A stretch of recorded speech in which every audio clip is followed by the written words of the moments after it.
Hi, I'm Sarah. Today I'm going to read you the story of Betsy, titled like this: My sister took the money from my room and spent it on herself.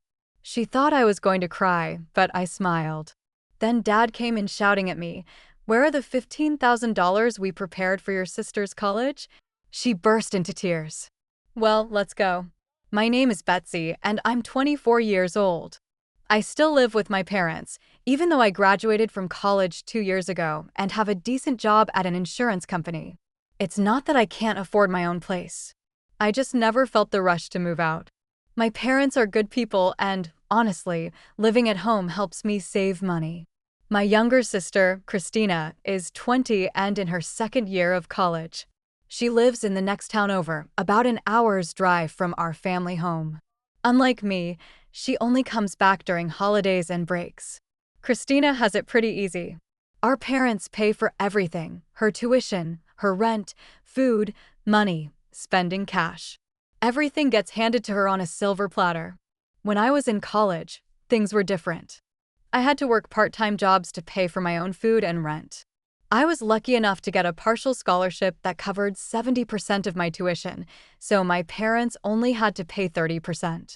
But I still remember those late nights working at the campus bookstore and weekend shifts at a local diner just to make ends meet. It wasn't fun, but it taught me the value of money. My parents, Mom and Dad, are both hardworking people.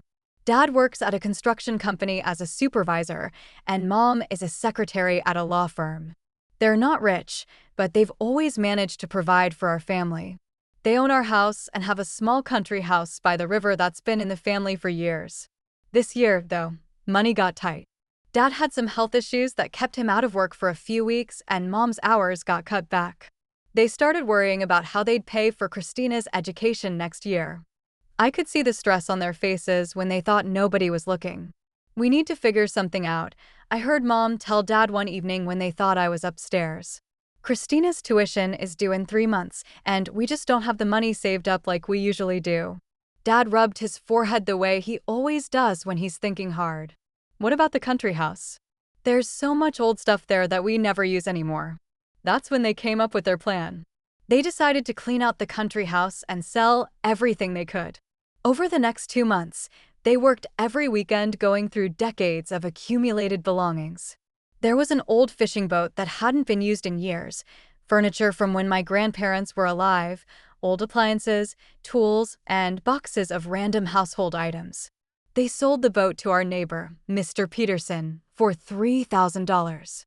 The old dining room set went to another neighbor for $800. Dad's collection of tools that he'd replaced over the years brought in another $1,200. Some of the furniture was in good enough condition to sell online, while other stuff they just sold for scrap metal. By the end of 2 months, they'd managed to sell almost everything. The total came to exactly $15,000 in cash. They kept it all in 20s, 50s, and hundreds in a large envelope. Christina had no idea this was happening since she was away at college the whole time. Last Tuesday morning, Dad called me into the kitchen before I left for work. He was holding that thick envelope, and I could tell he was nervous about something. "Betsy, I need you to do me a favor," he said, placing the envelope on the table between us. "This is all the money from selling the stuff at the country house. $15,000. I need you to deposit it in our family account at the bank today." I picked up the envelope and felt the weight of all that cash. "Dad, this is a lot of money to be carrying around. Are you sure you want me to take it to work with me? I would do it myself, but I have back-to-back meetings all day, and your mother has that important client presentation. You're the only one who can get to the bank during business hours." I looked at my watch. I had about 10 minutes before I needed to leave for work, and the bank didn't open until after I'd already be at the office. "Actually, Dad, I can't make it to the bank today. I've got that big project deadline, and my boss specifically said he needs me there all day, but tomorrow's my day off, so I can go to the bank first thing in the morning." Dad nodded. "That's fine. Just keep it somewhere safe tonight." When I got to my room, I looked around for a good place to put the money. My dresser seemed too obvious, and I didn't want to leave it just lying around. I settled on the top drawer of my desk. It had a bunch of old college papers and notebooks in it, so the envelope would be hidden underneath everything. When I got home from work that evening, I walked through the front door and immediately froze. There was Christina, strutting around our living room like she owned the place. But something was different. She was wearing clothes I'd never seen before, expensive-looking jeans, a designer sweater, and boots that probably cost more than I made in a week. In her hands was a brand new phone, one of those latest models that cost over $1,000. "Christina," I said, dropping my work bag by the door. "When did you get home? And where did you get all that stuff?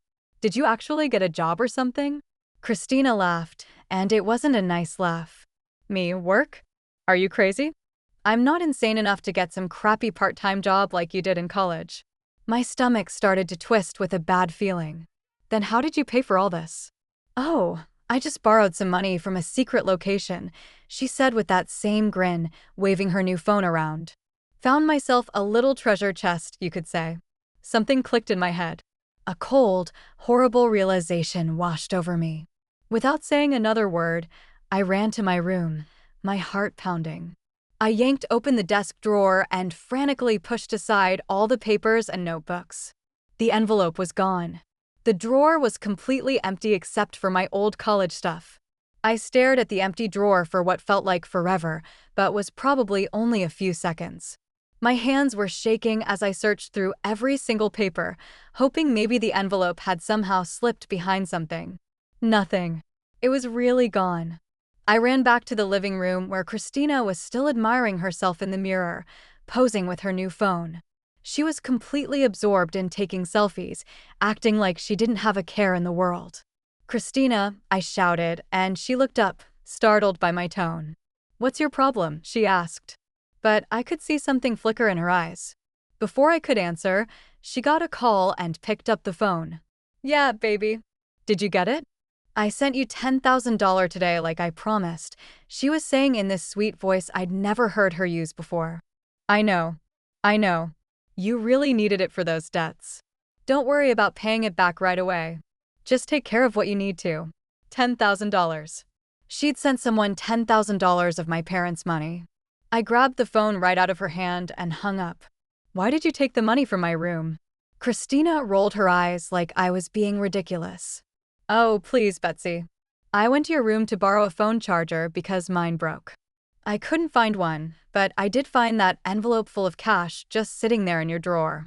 So, you just took it? You just took $15,000 that wasn't yours. Look, if money is just lying around the house, that means it's family money, right? And I'm family. I found a good use for it instead of just letting it sit there collecting dust." She shrugged like it was the most logical thing in the world. I was so shocked I couldn't even speak for a moment. Then Christina did something that made my blood boil. She held up her new phone and took a picture of my face. "You should see how crazy you look right now," she laughed. "This is hilarious. Maybe next time don't leave money scattered around the house if you don't want people to use it." That's when I heard the front door open. Mom and Dad were home from work. "What's going on here?" Dad asked as he walked into the living room. He could probably tell from the tension that something was wrong. "Christina took the money from my room and spent it all," I said, my voice coming out higher than I intended. Mom's face went white. "What?" "Betsy, that's not funny. Don't joke about something like that." "I'm not joking, Mom," I said. "Look at all the stuff she bought. And I just heard her on the phone talking about sending $10,000 to someone." Christina's face had gone pale, too, but she was still trying to play it off. "Whose money was it anyway?" she asked, but her voice wasn't as confident anymore. Dad's face was getting red, which was never a good sign. "We sold everything from the country house to get that money. It was for your college tuition next year. That was $15,000, Christina." Now, Christina looked genuinely scared. "Wait, what? You sold stuff from the country house?"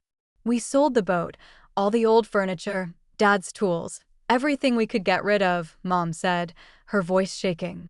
"We've been working on this for 2 months because we couldn't afford your tuition otherwise." That's when Christina completely lost it. She started screaming and pointing at me. "I didn't take anything. Betsy spent the money herself and now she's trying to blame me. She's lying." I turned to my parents. "How much money do you think she could have spent just on the clothes she's wearing right now? And look at those shopping bags on the couch. They're full of new clothes with the tags still on them. Dad walked over to the bags and started pulling out items: designer jeans, expensive tops, a leather jacket that probably cost more than his weekly paycheck. There's more, I continued. I heard her on the phone telling someone she'd sent them $10,000 today. That's a lie, Christina screamed. She's making it all up. I pulled out my phone. Fine. I'm calling the police right now. I'll tell them about the theft of $15,000. They can track all your purchases on store security cameras and check all your bank transactions to see where the money went. Christina's face crumpled and she burst into tears. Okay, I took it. But I thought it was Betsy's savings. I thought it was money she had saved up from her job. I stared at her in complete disbelief. So, you thought my money was just free for you to take? You thought you could steal from me and there wouldn't be any consequences. Even Mom and Dad looked shocked by what she just admitted. Dad's voice was scary quiet. Christina, that was money for your college education. We don't have any other money saved up for you. What were you thinking? Christina was crying harder now. I can return the clothes to the stores. Most of them still have tags. What about the $10,000 you sent to someone? Dad asked. Who did you give our money to? Through her sobs, Christina managed to say, I sent it to my boyfriend, Derek. He had gambling debts and people were threatening him. He promised he'd pay it back someday. Someday? Mom's voice was getting louder. Someday? And what else did you spend? I took my friends out to that expensive restaurant downtown. We spent about $1,500 there. That money is definitely gone. Mom sat down heavily on the couch. I have always defended you, Christina. Always. When Betsy complained about you taking her things, I told her to share. When you got in trouble at school, I made excuses for you. But today, you have crossed every line possible. Christina ran out of the room crying, and I heard her bedroom door slam. Dinner that evening was the most uncomfortable meal our family had ever shared. Christina came down from her room with red, puffy eyes, but she didn't say a word. She just sat there picking at her food while the rest of us ate in silence. Finally, Dad put down his fork and looked directly at Christina. Your mother and I have made a decision. We're not going to demand that you pay back the money you stole. Christina looked up with hope in her eyes, but Dad wasn't finished. However, you're going to take a gap year from college starting next semester. You'll get a job and earn your own tuition money from now on. We won't be giving you another cent for education or anything else. But, Dad, I can't make that much money, Christina protested. College is expensive. You should have thought about that before you gave away $15,000, Dad said firmly. This decision is final and not open for discussion. Christina started crying again, but I couldn't help feeling satisfied. Finally, she was going to face some real consequences for her actions. That night, around midnight, I heard a soft knock on my bedroom door. It was Christina, and she looked desperate. Betsy, please, I need to ask you something, she whispered, glancing back toward our parents' room. What do you want? Could you lend me the $15,000? I promise I'll pay you back as soon as I graduate and get a real job. Please, you know how important college is to me. I stared at her in amazement. Are you seriously asking me to give you money after what you did today? After you stole from our parents and ruined their plans? Come on, Betsy. We're sisters. Family helps family, right? No, Christina. Absolutely not. You made your choice today. She stood there for a moment, looking hurt, then turned and ran back to her room. I heard her door slam again. As I lay in bed trying to fall asleep, I started thinking about all the other times Christina had done stuff like this. When we were kids, she used to take my toys without asking. In high school, she'd borrow my clothes and sometimes return them damaged or not at all. She even used to steal money from my piggy bank when I was saving up for something special. Every time I complained to Mom and Dad, they'd say the same thing: she's your little sister, Betsy. She doesn't mean any harm. You need to learn to share. She probably needed it for something important. It made me wonder, would my parents be this upset if Christina had stolen my savings instead of their money? Or would they still be making excuses for her? The next morning at breakfast, Christina tried a different approach. She came downstairs looking remorseful and spoke in a small, apologetic voice. "I'm really sorry about yesterday. I know what I did was wrong, and I promise I'll never do anything like that again." Dad didn't even look up from his coffee. "Sorry doesn't change our decision, Christina. You're not getting another penny from us for school or rent. But I can't possibly make enough money to pay for everything myself." "That's something you should have considered before you spent our money," Dad replied coldly. This conversation is over. Later that morning, Christina made a big show of packing her bags. She threw her clothes into suitcases loudly, making sure everyone could hear her stomping around upstairs. Then she dragged everything to the front door. "Fine," she announced dramatically. "If you don't want me here, I'll go live somewhere else where people actually care about me." And with that, she left. We didn't hear from her for an entire day. The next afternoon, the phone rang. It was Grandma, and she sounded upset. "Betsy, what happened over there?"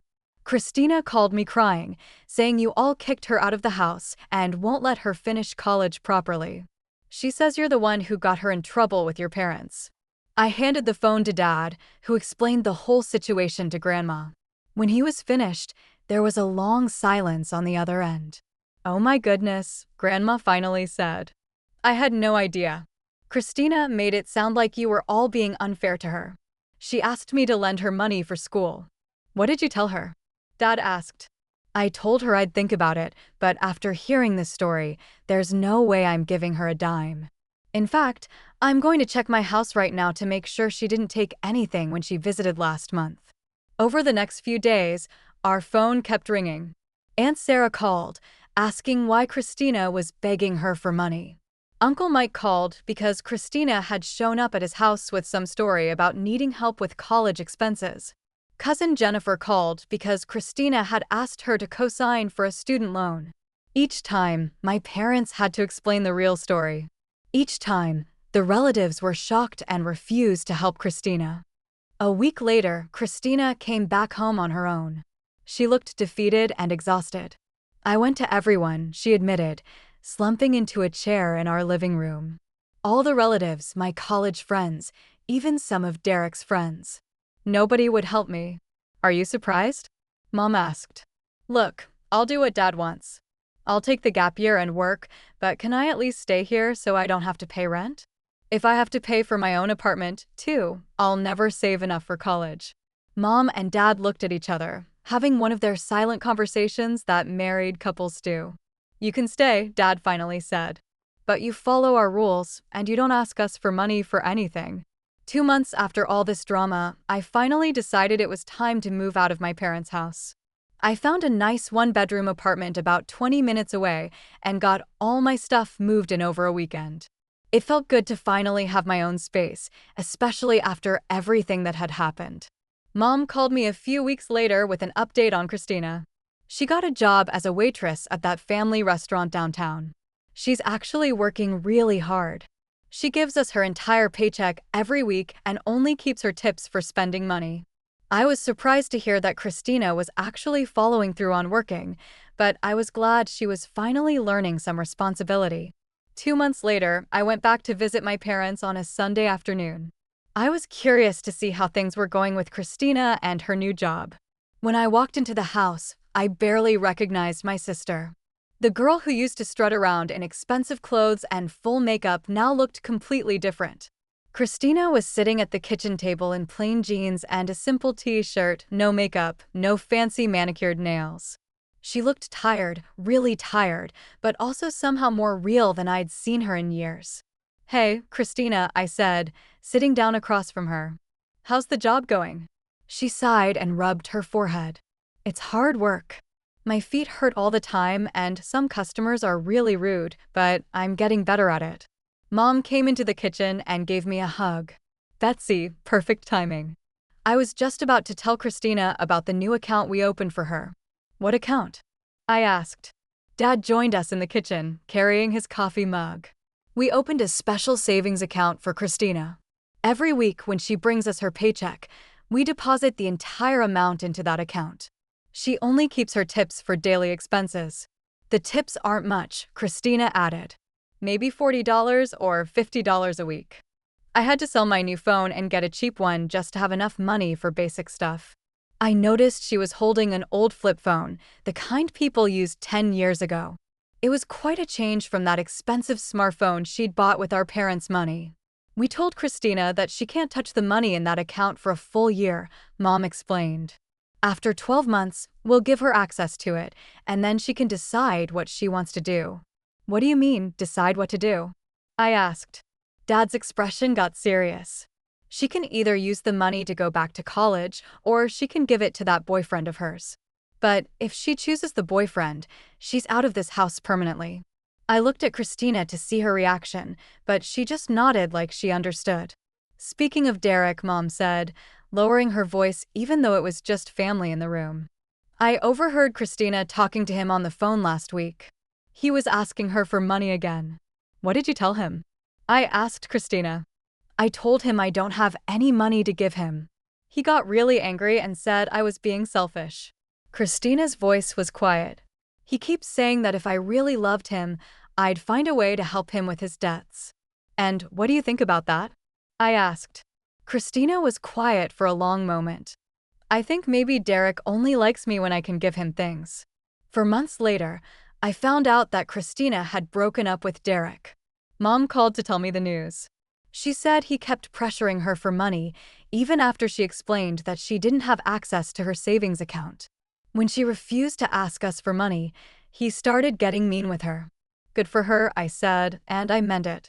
Did he ever pay back that $10,000? Mom laughed, but it wasn't a happy laugh. Of course not. Christina finally realized he never intended to pay it back. She said he told her that money between couples should be freely shared, and that asking for it back showed she didn't trust him. I was angry all over again thinking about that money, but I was also proud of Christina for finally seeing Derek for what he was. When Christina's 21st birthday came around in December, I went to the bank and withdrew $500 in cash. I put it in a birthday card and gave it to her when we had her birthday dinner at my parents' house. Christina opened the card and stared at the money for a long time without saying anything. "Thank you," she finally whispered, and I could see tears in her eyes. But then she did something that shocked me. Instead of keeping the money, she handed it to Dad. "Can you put this in my account too?" she asked. "I want to save every penny I can." Dad looked as surprised as I felt, but he nodded and took the money. After Christina left the room, my parents and I sat around the table talking. It was the first really honest conversation we'd had in years. "You know, we messed up with Christina," Mom admitted. "We spoiled her terribly. We always made excuses for her behavior and never made her face consequences. Remember when she used to take money from Betsy's piggy bank?" Dad asked. "We told Betsy to stop complaining because Christina was just a little kid. We taught Christina that she could take whatever she wanted." "I'm glad you finally see it," I said. "But I'm also glad you're fixing it now, even if it took something this big to wake everyone up." All this time, my parents had been working on fixing up the country house. They'd been going there on weekends, painting and making repairs. In July, they invited me and Christina to spend a week there for a family vacation. It was the first time we'd all been at the country house together since they'd sold everything. The place looked completely different, cleaner, brighter, with new furniture they'd bought to replace what they'd sold. On the third night of our vacation, Christina and I were sitting on the porch looking out at the river. The sun was setting, and everything was peaceful. "You know, I never really understood about money before," Christina said suddenly. "But now I know how hard it is to earn even $50. When I see something that costs $100, I think about how that's 2 days of work for me." That's a good way to think about it. I keep thinking about that $15,000 and how many hours Mom and Dad worked to earn it. And I just gave it away like it was nothing. Her voice was getting shaky. That was probably months and months of work for them. It was, I confirmed. They worked extra hours and weekends to save up that money. "I wish I could take it back," she said. "All of it. The money, the way I treated you, everything." "You can't take it back," I told her. "But you can make sure you never do anything like that again." "I won't," she said firmly. "I swear I won't." Looking at my sister in the fading sunlight, I believed her. She looked different now, not just because of the plain clothes and lack of makeup, but because something had changed in her eyes. She looked like someone who finally understood that actions have consequences. Christina, I said, I'm proud of how hard you've been working. She smiled, and it was the first genuine smile I'd seen from her in months. Thanks, Betsy.